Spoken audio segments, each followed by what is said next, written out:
The cancellation of the basic income pilot by the new PC government has generated plenty of debate. For some, however, it's more personal than that. Dana Bowman is in the program, and she's part of a class action lawsuit now to keep the government from ending the pilot 2 years early. And Dana Bowman joins us now. Nice to have you here.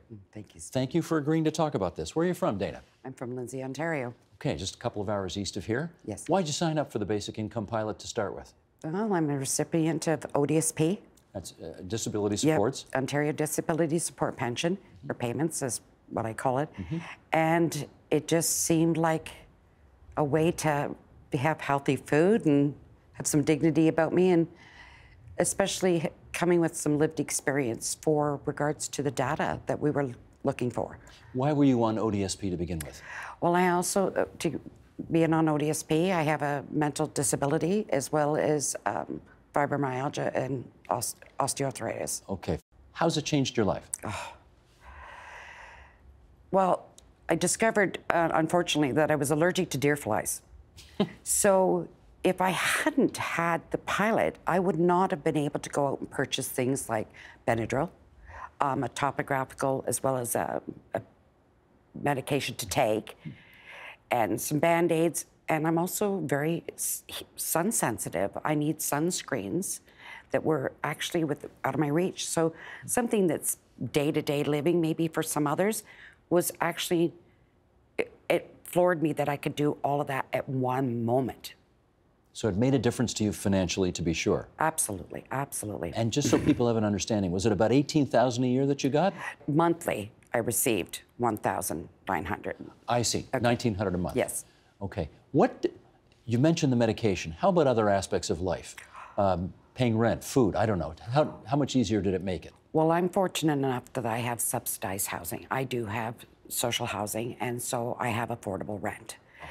So that isn't a concern on having a place that I can afford to live.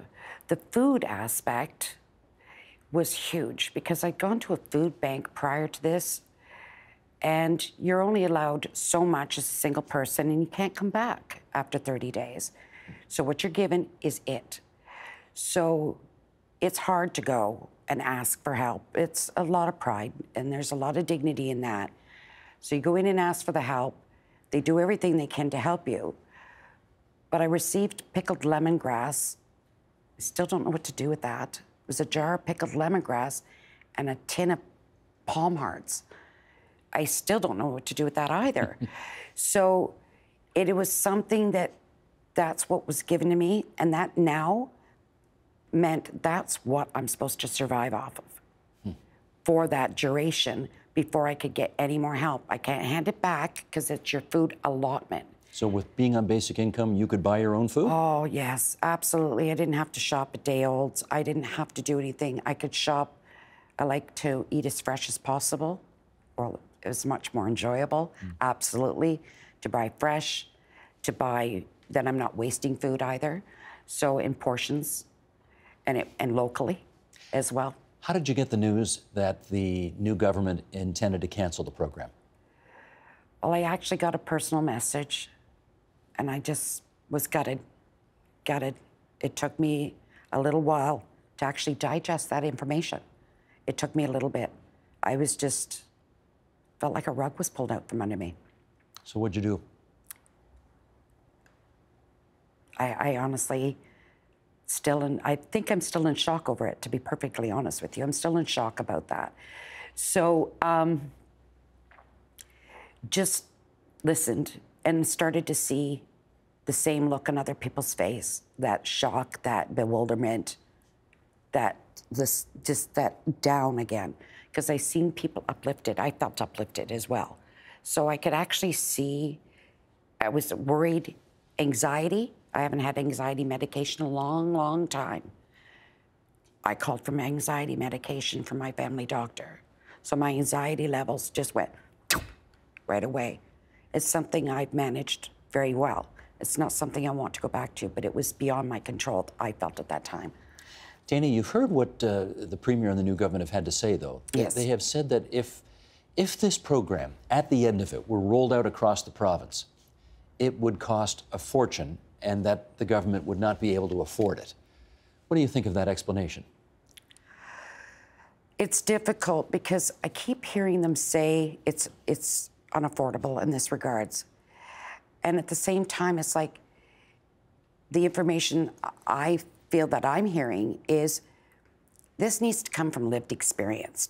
And the people making the decisions don't have the lived experience of a low income. I get the same tax dollar as what my elected official gets. And somehow there's a huge difference between those two ways of thinking. And it's the same tax dollar.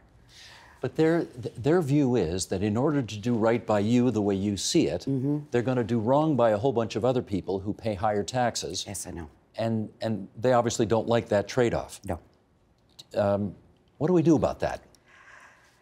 Somehow we need to definitely have this conversation, because I don't think a lot of people out there really understand that there's still clawbacks in place for people on OW and ODSP, which makes it very difficult to break that cycle of poverty, to get out from under. We need the sense of hope and dignity back for certain. We need to feel that we are contributing members in our economy. If we can drive the economy, maybe we can get some more jobs out of this too.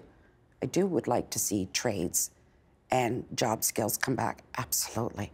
Let me ask you one more thing. Are you part of this lawsuit against the government? Yes, absolutely. So you are suing the government in order to have them reinstate the basic income pilot. Yes, I am. What are your hopes for that case? My hopes is that we get the data, in all honesty. I want the data, and so then we can decide, or the government and the people can see where this comes out. Maybe they might be correct, maybe we might be correct. But I'd like to see the data to see where this did come from. The data is really very important, because I feel very strongly that we definitely need to change the conversation in this matter. Because food banks, living on the street, homelessness, the hopelessness is not acceptable. It's not acceptable. We may only be 4,000 Ontarians, but we're a face of many. We're a face of many. So it is making a big difference. And I do feel that we cost so much more to taxpayers when we're not our own contributing members in that community. Understood.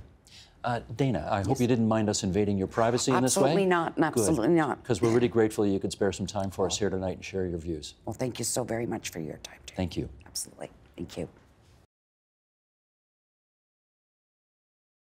The Agenda with Steve Paikin is brought to you by the Chartered Professional Accountants of Ontario, helping businesses stay on the right side of change with strategic thinking, insightful decisions, and business leadership. Are you on the right side of change? Ask an Ontario CPA.